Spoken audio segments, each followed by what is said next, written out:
10 popular athletes who went missing. In almost every country, popular athletes are held in high regard, and their physical achievements are greatly celebrated. Oftentimes, professional athletes are unfairly stereotyped as infallible and impervious to fear or danger. Thus, when an athlete disappears, it makes the situation all the more intriguing. 1.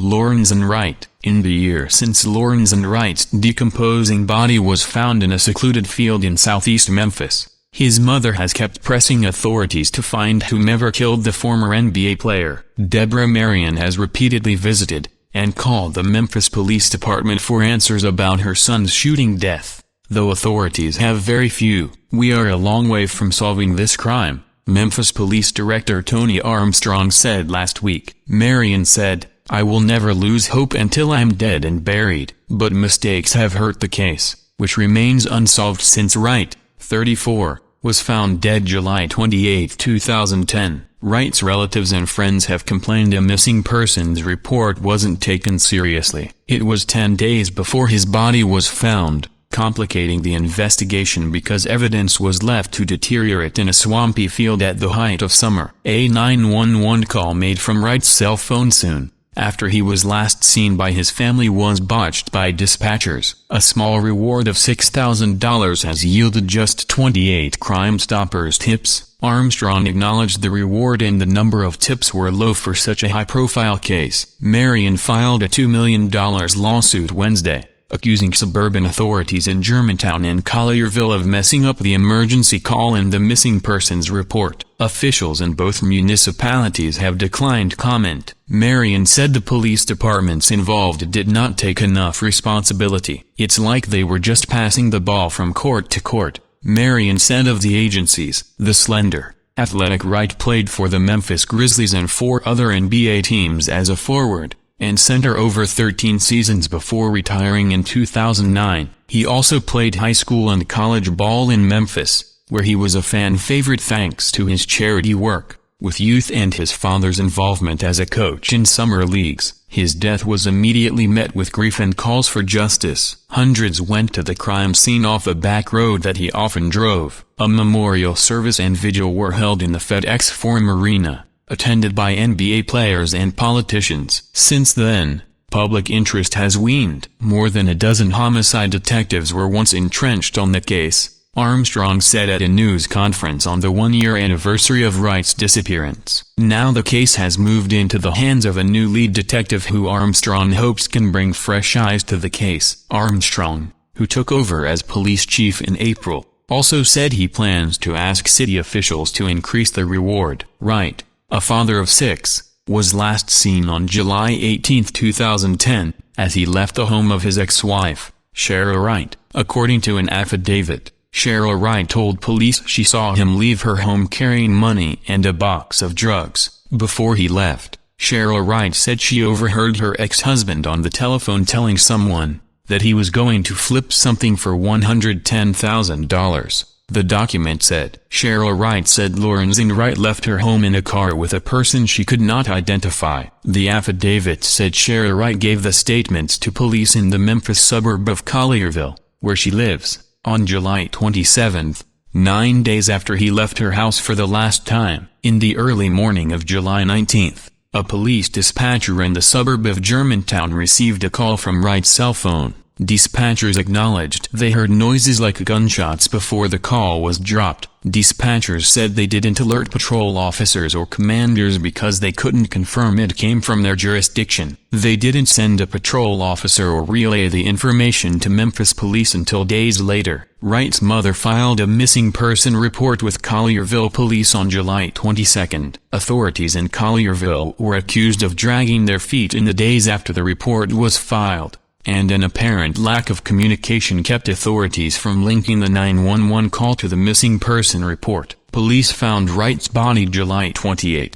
An autopsy report showed bullet fragments were lodged in Wright's skull, chest and right forearm, indicating 5 shots. Police said they recovered shell casings of different calibers with Wright's body, indicating the possibility of 2 shooters. The corpse was badly decomposed, weighing 57 pounds. The 6'11" Wright's playing weight was around 225 pounds. Wright's ex-wife and a half-dozen other people were called before a Shelby County grand jury, but officials have said those appearances produced no substantial leads. Wright also had a distant connection to drug kingpin Craig Bettis, who has pleaded guilty in federal court to conspiracy and racketeering in 4 murders for hire. Court documents show Wright acknowledged to the FBI in 2008 that he sold a Mercedes sedan and a Cadillac SUV to Bobby Cole, known by authorities to be part of the Pettis gang. The affidavits about the business deal don't show if Wright knew Cole well or was aware he had been indicted on drug distribution charges in 2007. As part of that drug case, Cole offered in 2008 to forfeit the vehicles to the Drug Enforcement Administration. The vehicles still were registered to Wright,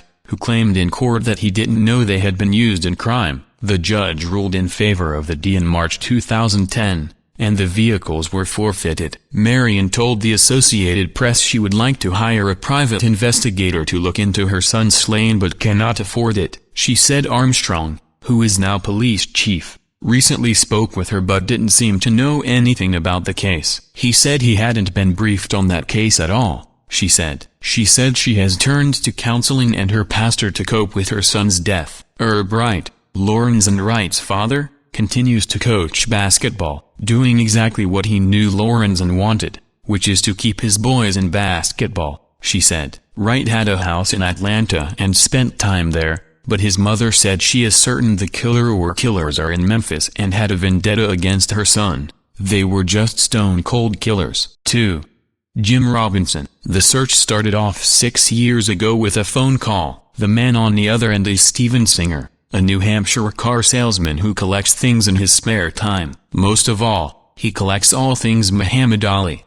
It's a fetish. He prizes the light box he keeps on the wall of his office. With the flick of a switch, you can see an X-ray with a thin crack. Ali's broken jaw. He tells me the story of the boxer who disappeared, starting by explaining his latest mission, collecting the signatures of all 50 men who fought Ali. The first 35 or so came easy. Singer got a professional autograph collector to help with those. Then, the pro came to a dead end. Singer decided to continue on his own. He peered into another world, in which a brush with fame didn't grant immortality. One by one, he found them. Some took months. He searched dank boxing gyms and dusty public records. He found a man who'd given up the ring for a European carnival. He located a notarized letter from a fighter-turned-mafia hitman. A rabbi acted as a middleman in a small Argentine town for the passport of a fighter who'd been dead since 1964. He was number 49. One fighter remained. What had happened to Jim Robinson,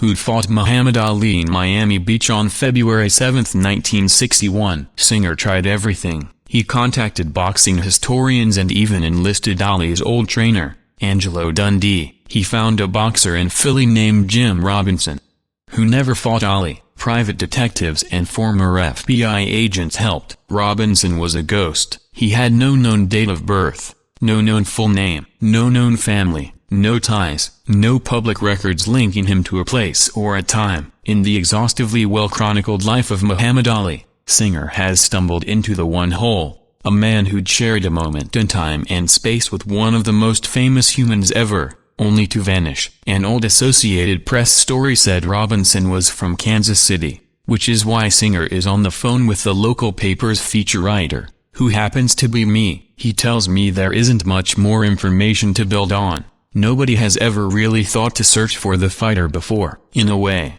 Jim Robinson didn't begin to exist until someone realized he was missing. Singer asks me to help, so I collect everything already known about Robinson. Turns out, although sports people throw around the phrase "go down in history" a lot, in real life, history doesn't amount to much. Jim Robinson's name appears maybe a dozen times in print. The night of the fight, he ran into the Miami Beach Convention Hall, carrying an old army bag full of his gear. The reason he seemed harried? He was a last-minute replacement, used to fighting for pocket change. The guy who was supposed to box that night, Willie Gullett, didn't show. Ali biographers figure Gullett got scared, with good reason. Until that point, the old stories say, few considered Ali a great fighter. That all changed the day before he fought Robinson, when heavyweight contender Ingemar Johansson, in town training for a title fight with Floyd Patterson, invited the young Ali, still known as Cassius Clay, to spar. They stepped into the ring,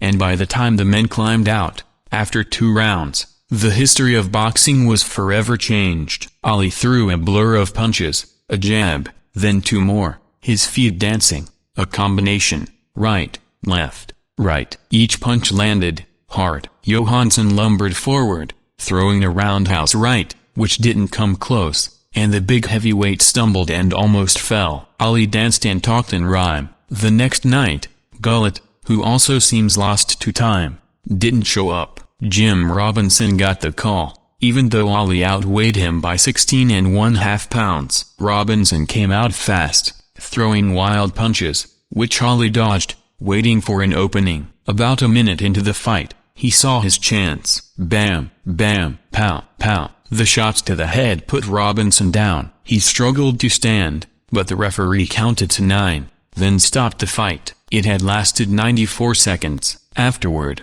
the New York Daily News wrote, "It was all a mistake." The Miami News wrote, "If promoter Chris Dundee had canvassed the women in the audience, he couldn't have found an easier opponent for Clay." 3 years later, Ali beat Sonny Liston in Miami to become champion, and the next night, a few miles up the road in a tiny auditorium, Robinson lost to a journeyman named Jack Gilbert. Robinson was already fading away. Boxing records show he kept fighting, losing much more often than he won, and finally stopping in 1968. Robinson's fate wasn't even considered until 2003, when autograph collector Steven Singer had reached a dead end in his quest to gather the autographs of all 50 of Muhammad Ali's opponents. The only one he was missing was that of Sweet Jimmy Robinson. Enlisting the help of other reporters and journalists, Singer spent 6 years unsuccessfully searching for Robinson. When past acquaintances were asked where he might be, they hypothesized different possibilities: homelessness, travel, or death. Many people remembered seeing Sweet Jimmy, but no one remembered the last time they saw him. To this day, no one knows where the man who fought Muhammad Ali went. 3. Barrett Robbins. When Tim Brown and Jerry Rice made their bizarre accusations that their former coach, Bill Callahan, sabotaged the team in Super Bowl 37, they both dragged former Raiders center Barrett Robbins into it. Brown and Rice both said they thought Robbins, who abruptly left the team the day before the game, had a mental breakdown that was triggered by Callahan suddenly and unexpectedly changing the game plan. Robbins, however, says he doesn't remember that. In an interview with Sports Radio 610, Robbins said that he had been dealing with mental and physical health issues before the Raiders got to the Super Bowl, and Robbins says he has no memory of anything related to Callahan's game plan for that game. "I would be absolutely wrong to tell you that that was the case," Robbins said. "If Tim Brown goes on record and says that he changed the game plan on Friday, I don't remember. Because you've got to understand, I was going through a manic episode that had lasted more than 2 weeks. At that point in time,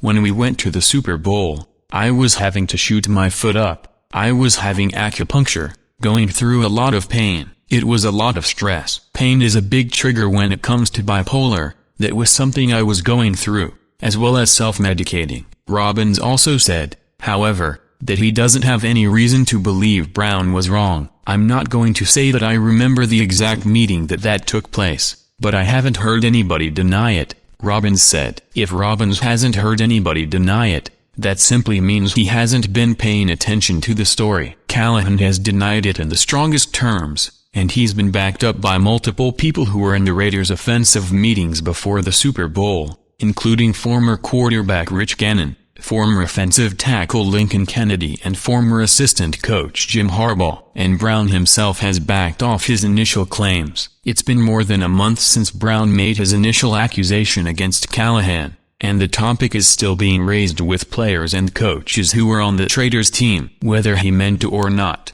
Brown opened a very large can of worms when he suggested that his old coach threw the Super Bowl. Taken in the second round of the 1995 NFL Draft, Barrett Robbins gradually established himself as one of football's best centers, garnering a Pro Bowl nomination in 2002. Robbins was considered a cornerstone of the Oakland Raiders' offensive line, his nasty edge leading the Raiders to Super Bowl 37 against the Tampa Bay Buccaneers. Then, on the day before the championship game, Robbins failed to report to a mandatory team meeting. For the rest of the day, coaches and players were left to wonder where their star center had gone. Sadly, Robbins had spent a lifetime dealing with undiagnosed bipolar disorder. Later in the day, Robbins re-emerged, incoherent and plastered in dirty clothes after partying in Mexico. Because of this outburst and out of concern for his safety, coaches left Robbins off of the Super Bowl roster. The Raiders wound up losing the game in embarrassing fashion,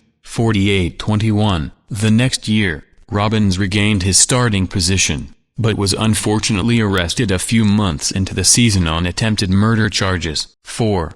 Cameroon Olympic athletes, the 7 missing in London. That's what the headlines in the West African nation of Cameroon called the athletes who walked away from the Olympic Village at the London Games. The Cameroon athletes, 5 male boxers, a female footballer and a male swimmer, walked away from the Olympic Village last week, immediately raising questions about their intentions. While the Cameroon Olympic delegation has stopped short of saying the athletes plan to defect, at least one member of the country's National Olympic Committee believes it's more than likely. Back home, they aren't giving the proper training. They know if they are well trained, they could beat the person from another country, aka Amuam Joseph told CNN during a recent interview outside a sports training facility in Cameroon. Joseph also serves as a member of the Cameroon Karate Federation. It pains them to be here and see people beat them, who they can beat if they are well taken care of. Nothing has been heard from the athletes since they went missing,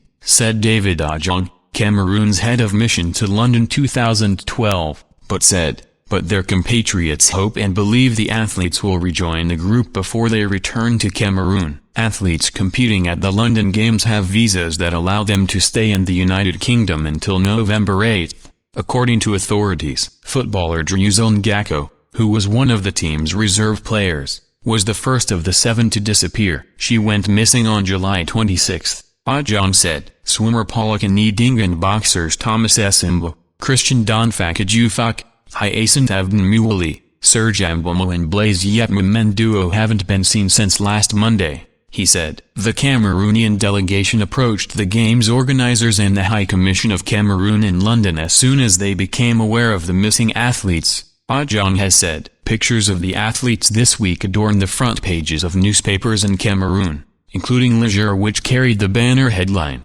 "The 7 missing in London." Since the 1996 Games in Atlanta, dozens of athletes from Cameroon have defected. Cameroon, with a population of about 20 million, is one of the world's poorest nations, according to the International Monetary Fund. It has little money to develop top-notch training facilities. One of the reasons Joseph believes the athletes going looking for greener pastures. Why do Nigerians not flee away? Why do people from South Africa not flee away? When you go there, you see infrastructure of the highest level, Joseph said. Why don't they flee? They know that what they find in Europe, they find back home. The training facilities in Cameroon are Spartan. Its Olympic boxing facility offers just one ring in a building with a concrete floor, peeling paint and wooden spectator benches. Its weight room offers a limited selection and a peeling carpet. I am positively convinced that if the government did more in this field, we would have little of this disturbance,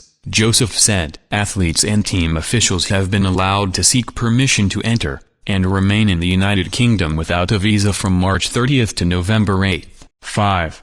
Wilson Ramos. Catcher Wilson Ramos, seen as one of the young building blocks for the Washington Nationals, was abducted by gunmen Wednesday from his home in his native Venezuela. Venezuelan Professional Baseball League Vice President Domingo Alvarez says the captors have not made contact with Ramos' family. He said it's the first time a Major League Baseball player has been abducted in the country, though relatives of other players have been held for ransom in the past. Ramos, a 24-year-old who just finished his rookie season, was taken away in an SUV by 4 armed men in Santa Ynez in central Carabobo state. The spokeswoman for his Venezuelan league team, the Aragua Tigers, said on her official Twitter account, "This is sad. "Worrisome and true that Wilson Ramos has been kidnapped," Catherine Weil retweeted. She said Ramos was taken at 6:45 p.m. local time at his home in the region 95 miles west of Caracas. She said police were notified. A person close to Ramos' family,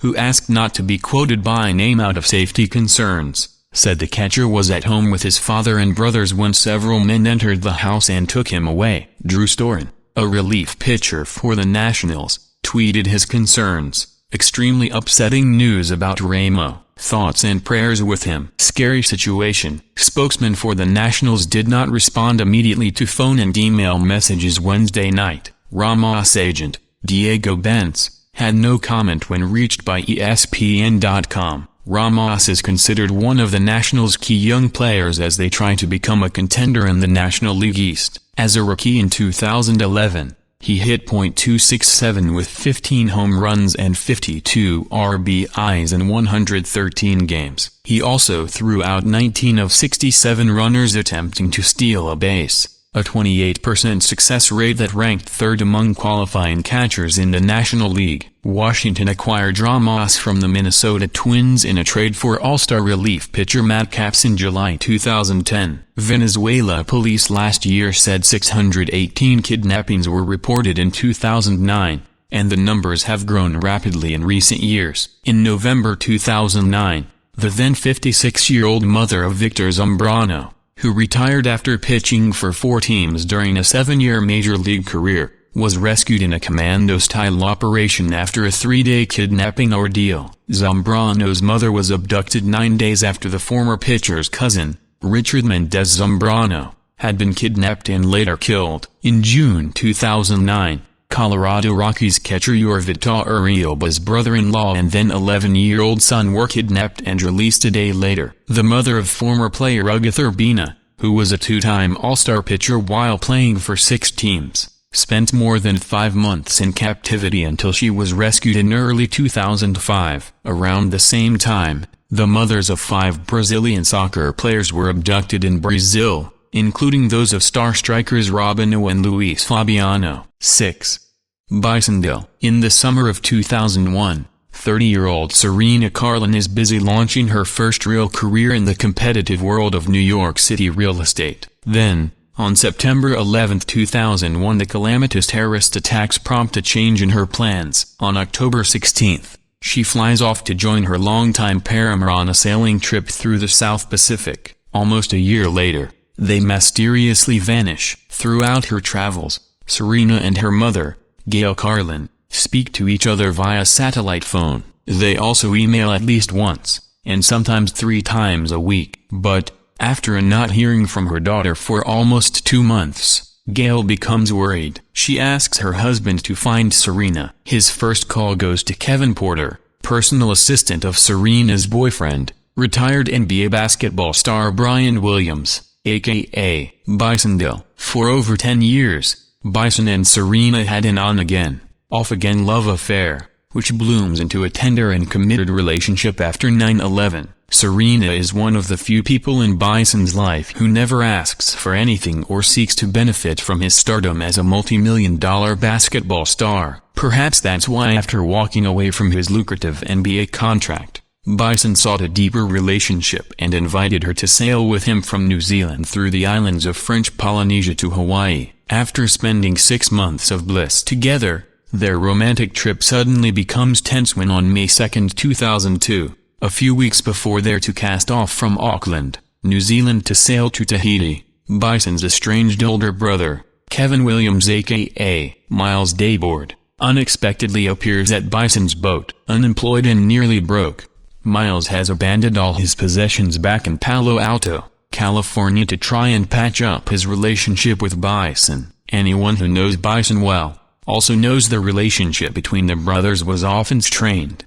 Bison's friend Patrick Byrne says Miles judged his own business and career failures against the yardstick of his younger brother's success. Patrick claims that although Miles was very jealous, he frequently benefited from Bison's generous financial support. During the satellite phone conversation shortly after Miles' appearance in New Zealand, Patrick could hear the undue stress in Bison's voice. In another satellite phone call, Serena tells her mother Gail that everyone living on the boat in Auckland's port have been forced to adjust with Miles being around. After 3 weeks in port, the boat finally shoves off from Auckland bound for Tahiti on May 29, 2002. But Bison and Serena aren't on board. Instead, they fly ahead of the boat to escape a long voyage with Miles, says Byrne. The next day, Miles' mother allegedly receives an email from Bison that the brothers are trying to fix their relationship. This is apparently her final email from Bison. 2 weeks later, Bison speaks to his assistant,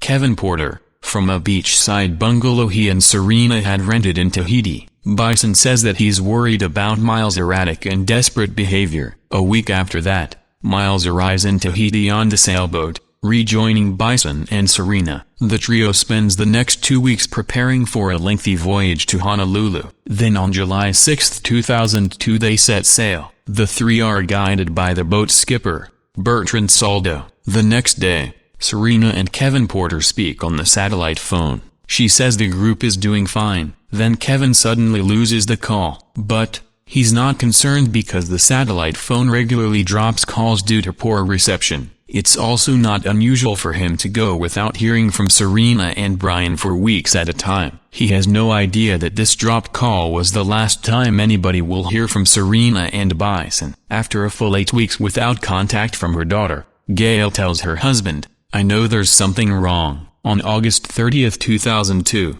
they contact Kevin Porter. Kevin says he too is concerned because he has just learned that, uncharacteristically, Bison has written a check for $152,000 to a gold coin dealer in Phoenix, Arizona. Kevin is the only person other than Bison authorized to withdraw money from the bank account, and he knows that Bison would never perform such a transaction without his knowledge. Kevin speaks to the gold coin dealer in Phoenix and discovers the contact number associated with the check has a Miami, Florida area code. He calls and a voice message identifies the number as belonging to Bisondale, but Kevin is shocked to hear the voice in the message. The voice belongs to Miles Dayboard. On September 3rd, the coin dealer notifies Kevin that the person claiming to be Bison is scheduled to pick up the gold coins in person 2 days from then. A day later, Kevin and Brian's mother fly to Phoenix. They notify the Phoenix police of the possible illegal activity and a sting operation is set up for the next day. On the afternoon of September 5, 2002,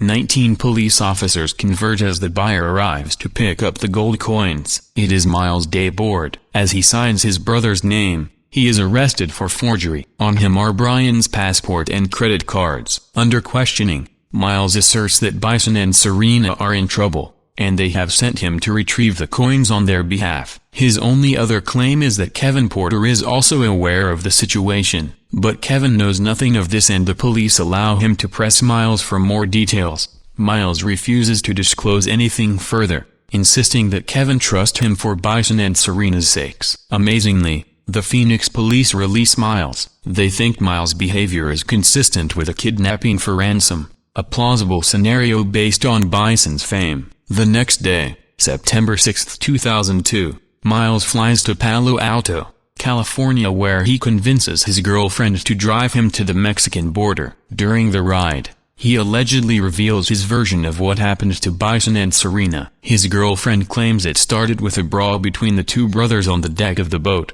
which the captain tried to break up. The girlfriend further claims he said that Serena then jumped on Brian's back, and the captain accidentally punched her in the face, sending her headfirst into a blunt object, killing her instantly. Miles allegedly explains that the boat's skipper insisted on reporting the death to authorities, but Bison struck the captain on the head with a large wrench, killing him. Miles allegedly claims further that his brother wanted to tell authorities the deaths were accidental, but Miles says he thought there was no way anyone would believe them. Miles allegedly confesses to his girlfriend that as the disagreement became physical, he retrieved a gun kept on the boat for protection, and shot Bison. Miles allegedly says he tied weights to the bodies and threw them overboard. Miles' girlfriend says she finds this story unfathomable. After she drops Miles off at the Mexico border, she reports everything to the FBI. An international manhunt for Miles begins. Out of concern for Bison, Patrick Byrne starts his own investigation, obtains Miles' cell phone number, and then tells the FBI that he has offered Miles ransom money to secure Bison and Serena's freedom. But when Miles gets wind of Patrick's cooperation with the FBI, he becomes desperate. Over a period of 2 days he calls his mother, claiming although he did nothing wrong, he doesn't want to turn himself in. On September 10, 2002, as Patrick Byrne is driving to meet Miles in Tijuana, Miles' mother receives a tearful message from her son on her answering machine. He simply says, "I didn't do this, Mom," and hangs up. This is the last time anyone hears from Miles. 3 days later, Patricia learns he was found passed out on a Mexican beach, without ID. Mexican authorities transfer him to a San Diego hospital, where he dies of an insulin overdose. Without Miles, the truth about what happened to Serena and Bison may never be known.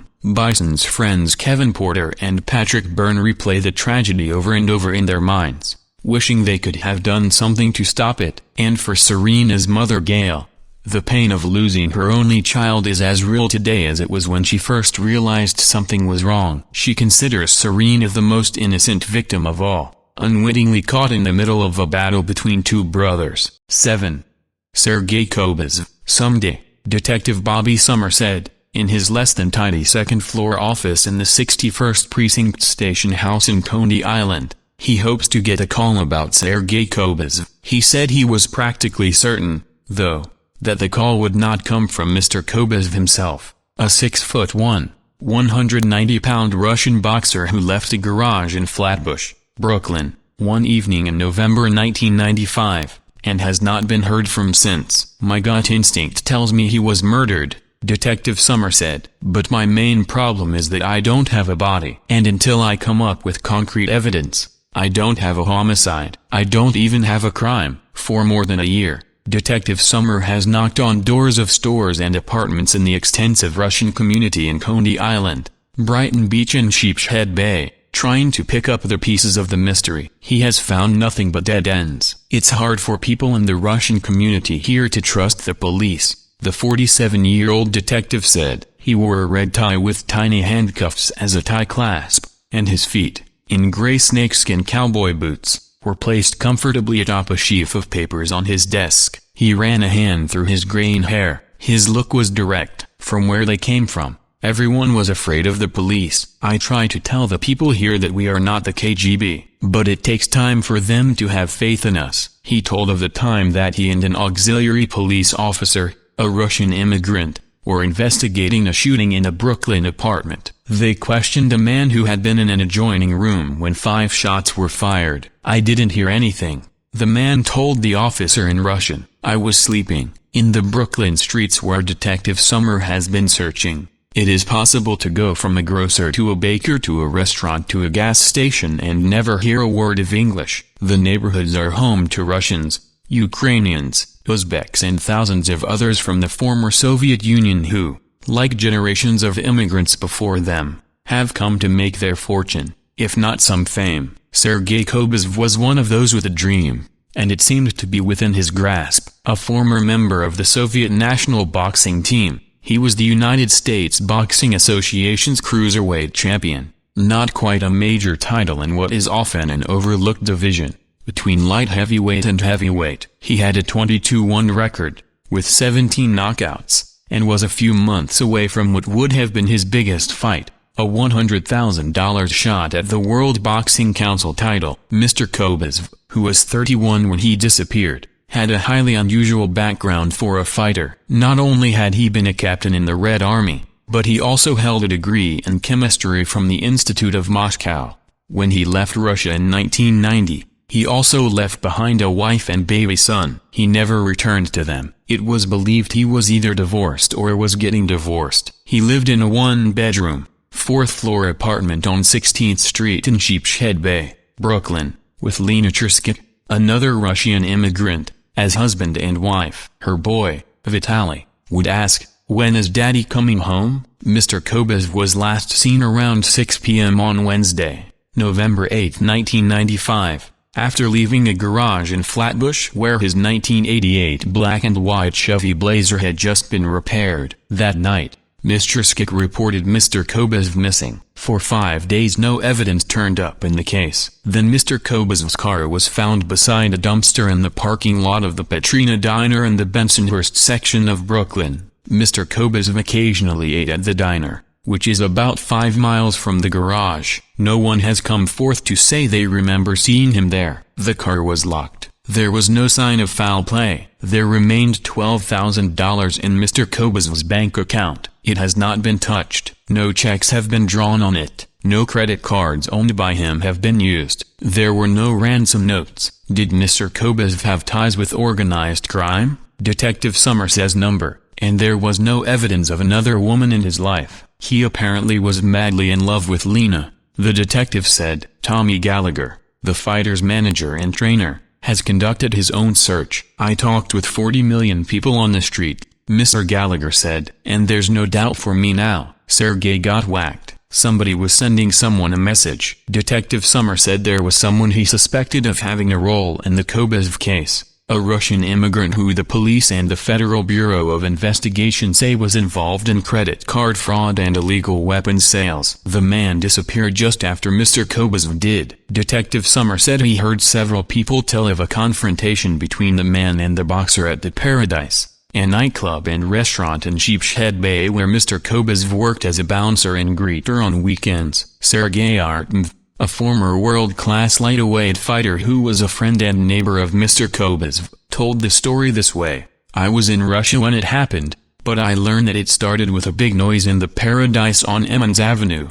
The man reportedly punched a musician at the club and broke his nose, Mr. Artemyev said. Mr. Kobesv told the man to calm down. Mr. Artemyev said, he was acting as peacemaker. Mr. Artemyev said, he said, you should go away from here. This man swore at Sergei and said, who are you? Then there were punches and of course the man fell down, and his friend fell down, too. He pointed a finger and said to Sergei, we will remember you. Apostrophe. Mr. Artemyev shook his head grimly. I think they remembered. Don Diego Poeter, a highly regarded young cruiserweight who had sparred with Mr. Kobesv in Gleason's gym in Brooklyn, recalled that everyone treated Sergei with respect. He had a way about him. Quiet but confident. He seemed more mature than a lot of guys. And he was helpful to younger fighters like Mr. Poeter. Mr. Kobesv and Mr. Artemyev had been teammates on the Soviet national boxing team, and both looked to America where they had heard, according to Mr. Artemyev, that there was gold all over.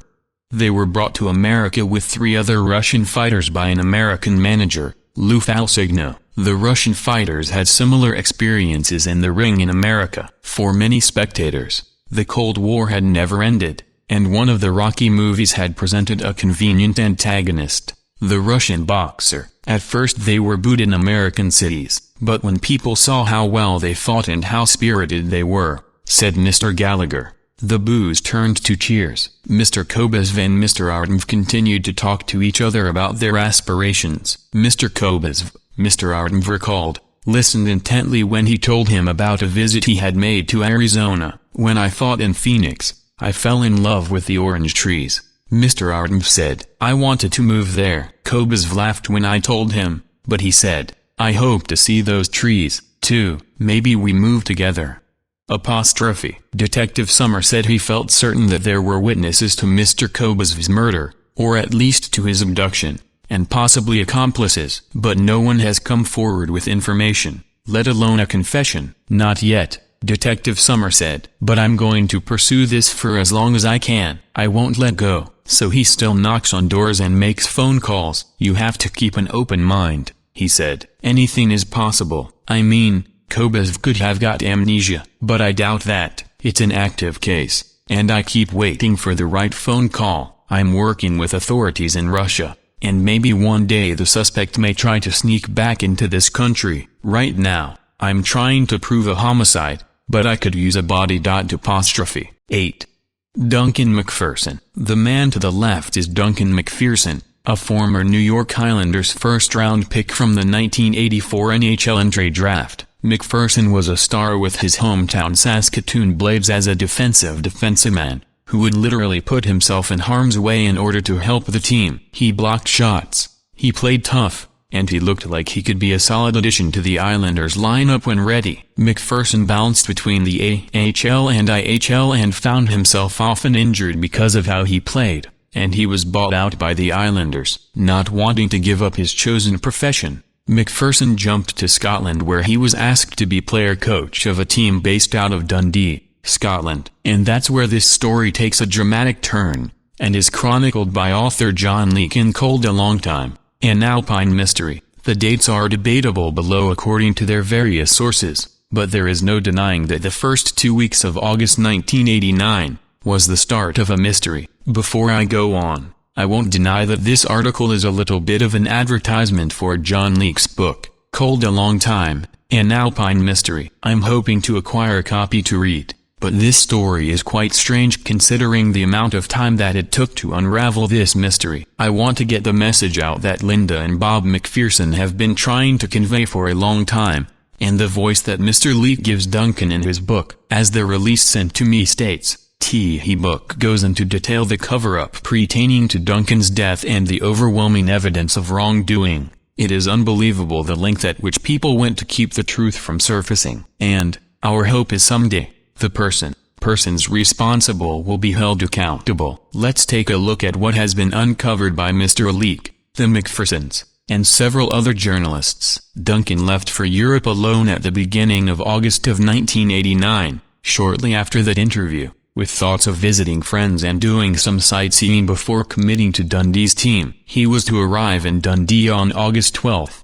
but that day came and went with no sign of Duncan. According to HockeyDraftCentral.com, McPherson landed in Nuremberg on August 3rd, where he met George Pesut, an old teammate from the Blades. The two men left Nuremberg on August 6th for Prague, Czechoslovakia, where Pesut would be playing a tournament. McPherson was going to explore the area by car. On August 7th, he met up with friend and former teammate Roger Kardko in Fussen, Germany. He stayed a day before heading to Bolzano, Italy on August 8th to meet up with more friends. He was returned the car to Nuremberg on August 10th before heading to Dundee, Scotland. On August 10th, McPherson called Ron Dixon, an entrepreneur who was backing the Dundee team, to inform him that he would take the player-coach job, and that he would arrive on August 12th to begin his new role with the team. He was to fly out of Frankfurt once returning the car to Nuremberg. Somewhere along the way,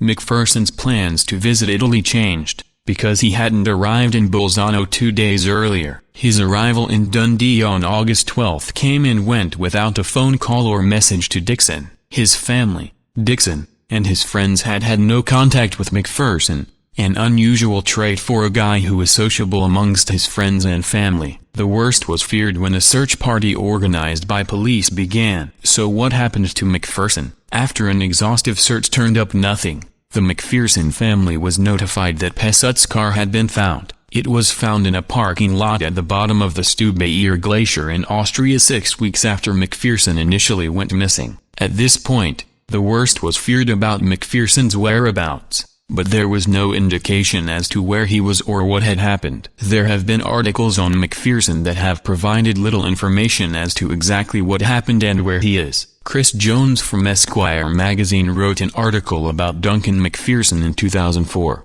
but it doesn't really provide any information about Duncan or what happened. Rick Adelson of ESPN wrote a much better article about Duncan's whereabouts and the story of how the McPhersons tried for years to get answers from the authorities in Europe. CBC's The Fifth Estate had a spectacular piece on Duncan McPherson, and it was based on a lot of John Leake's work in Cold a Long Time, an Alpine Mystery. The first piece, entitled The Iceman, is not embeddable, but I do have a link to it here. It's approximately 42 minutes long, but the information in the piece is powerful and moving. I recommend watching it. The second piece done by The Fifth Estate is embeddable, and I recommend watching this one as well. A lot of the questions raised in the first piece are answered here. It's another long piece as it times out just over 45 minutes, but it's another powerful piece of investigative journalism. Highly recommended, and a credit to the CBC's work in journalism. After seeing both pieces,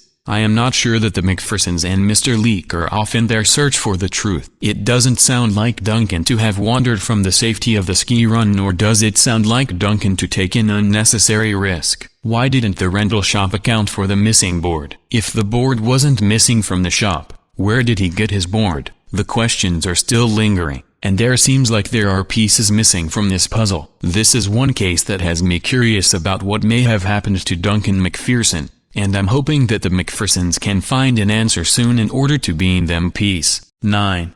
Keith Murdoch. Somewhere in regional Australia lives a man whose tale has gone into New Zealand rugby's folklore. He is Keith Murdoch, the towering All-Black who hit a security guard on tour in Wales, was sent home in disgrace and disappeared from the face of the earth. The burly prop with piercing eyes and a handlebar mustache never spoke about the incident, or played a game of rugby, ever again. Instead, he has spent the past 4 decades living as a recluse, moving from town to town in Australia while his teammates, family and the nation torture themselves with guilt and unanswered questions about that dark night in Cardiff in 1972. Murdoch, a 110-kilogram colossus in the pre-gym era, had scored the winning try against Wales in front of a hostile 52,000-strong crowd at Cardiff Arms Park, Millennium Stadium's forerunner. He became an icon in New Zealand, the larrikin hero who was fond of the drink and known for the odd-off-field fracas,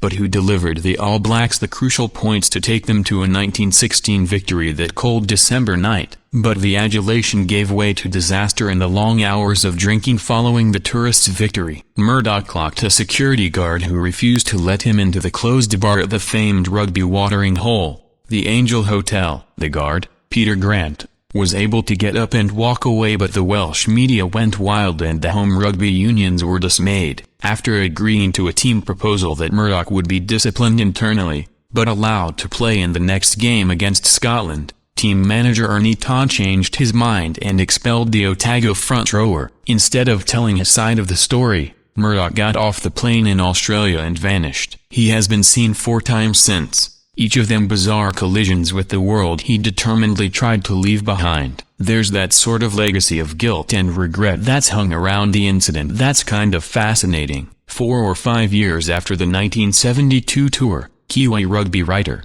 Terry T.P. McLean, tracked the notorious prop to an oil drilling site near Perth. The encounter was brief. McLean said hello and was told by a spanner-wielding Murdoch that he would be well advised to get back in the vehicle in which he arrived. "I got back on the bus," McLean wrote in a short but colorful piece on their meeting. In 1980, Murdoch was living with friends back in New Zealand. He saved the life of their young son who was found lifeless in a suburban swimming pool. By the 1990s he was back across the Tasman. In 1990, part-time journalist and Auckland mother of 3, Margot McRae, found Murdoch boarding in a pub in Tully, Queensland. McRae was given a slightly warmer reception than McLean. Murdoch bought her a beer, but left without an on-camera interview. The last public sighting came a decade later, in 2001, and did little to dispel the Murdoch myth. He was called as a witness in a coronial inquest into the death of Christopher Limerick, a young Aboriginal man, in the Northern Territory. The then 57-year-old had caught Limerick breaking into his home in Tennant Creek the night before the 20-year-old disappeared. Limerick's body was found in an abandoned mine weeks later. Murdoch was never named as a suspect, but police spent weeks tracking him after he left Tennant Creek for Catherine. The burly prop, whose thick dark hair had by now turned snowy white, eventually fronted the inquest but said little and antagonized the gathered media pack, shoving the camera and making faces. He has not been seen or heard from since. Now, a play running in Auckland this week, written by McRae, has brought his story to life once more. The production, Finding Murdoch, is a surprisingly warm and funny take on an event still talked about in hushed tones around New Zealand. McRae sheds light on the complex circumstances that affected Todd's decision to send home his troubled prop, including the cancer diagnosis no one on the tour was aware of and Todd's poignant taped letters to his wife. McRae reveals that some of the players tried to leave the tour in solidarity with their teammate but were told not to by Murdoch, and she paints a sad picture of guilt-ridden squad members who lived with regret for decades afterwards. In one riveting scene, the journalist loosely modeled on McRae interviews Murdoch's captain on that tour, the rugby legend Ian Kirkpatrick. It was the first time he'd really talked about it. McRae told Rugby Haven in Auckland. It was a huge admission on camera about the guilt he feels, and a lot of friends have said about him that he continued to feel it terribly, that he didn't do the right thing. There's that sort of legacy of guilt and regret that's hung around the incident that's kind of fascinating. The role of the media in creating and keeping alive the Keith Murdoch myth is another major theme. McRae said she justified writing the play by knowing Murdoch himself would most likely never see it. Every night I think there's an inherent contradiction in this, because in my own way I am of course just pushing the legend, she said. But in the end I love the story, and I feel that it's a story worth telling, because I feel that it's a cautionary tale as well, that we should be careful what we do to people to build up this legend. I wanted to show the contrast between this legend and this man, who is just nothing like the legend, who is just this guy. That to me is kind of the heart of the story. Look what we do. Because of our appetite for heroes and villains, I wanted to strip it all away and say, look at this person who says this isn't a story, it's my life. 10.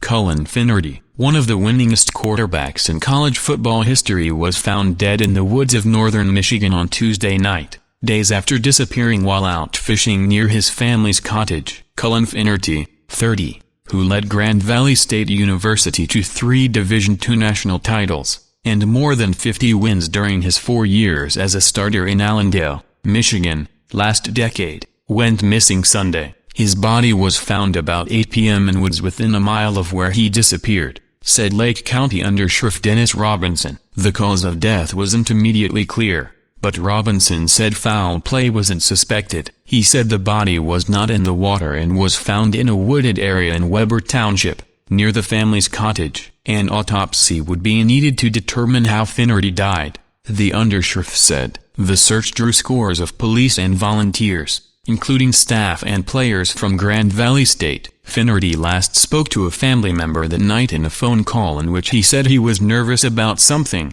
Sheriff Robert Hiltz said earlier Tuesday. Based on that call, the family suspected he might be having some kind of a mental episode, that he was either afraid or something and ran off into the woods, Hiltz said. The sheriff said authorities had been tracking Finnerty's cell phone until it went dead. The terrain made the search for the 6'3", 230-pound ex-athlete difficult, Hiltz said. This is the last river that I'd pick to fish, he said, citing logjams and dense brush. And it's a very tough river to navigate. Searchers from the sheriff's office, state police and area fire departments fanned out Tuesday across a square-mile area of Weber Township, which is about 65 miles north of Grand Rapids. In addition, dozens of current and former Grand Valley State players, coaches and staff hopped on a bus and headed north to Lake County to lend a hand in the search effort. Grand Valley coach Matt Mitchell, who was a defensive assistant when Finnerty led the Lakers to national titles in 2005 and 2006, as well as former Grand Valley coach and current Notre Dame offensive coordinator Chuck Martin, were among those helping out. Mitchell said Wednesday that he was crushed by Finnerty's death, especially considering the family he left behind. It was a pretty quiet bus ride home, the coach said. Finnerty, who starred at Brighton High School, originally accepted an offer to play at the University of Toledo but transferred to Grand Valley after redshirting in 2001. The dual-threat QB played for Grand Valley teams that won Division II titles in 2003, 2005 and 2006. He briefly was a member of the Baltimore Ravens and later the Denver Broncos. Mitchell said Finnerty was held in very high regard. He was the starting quarterback on national championship teams. But he's more than that. He's one of the most loyal teammates we've ever had. Notre Dame coach Brian Kelly was Grand Valley's coach during the 2003 national championship season. It's very chilling, Kelly said Tuesday. Before Finnerty's body was found, he led me to a national championship as a true freshman. When I left, Coach Martin took over and won 2 more national championships. My heart goes out to the family and to his beautiful wife,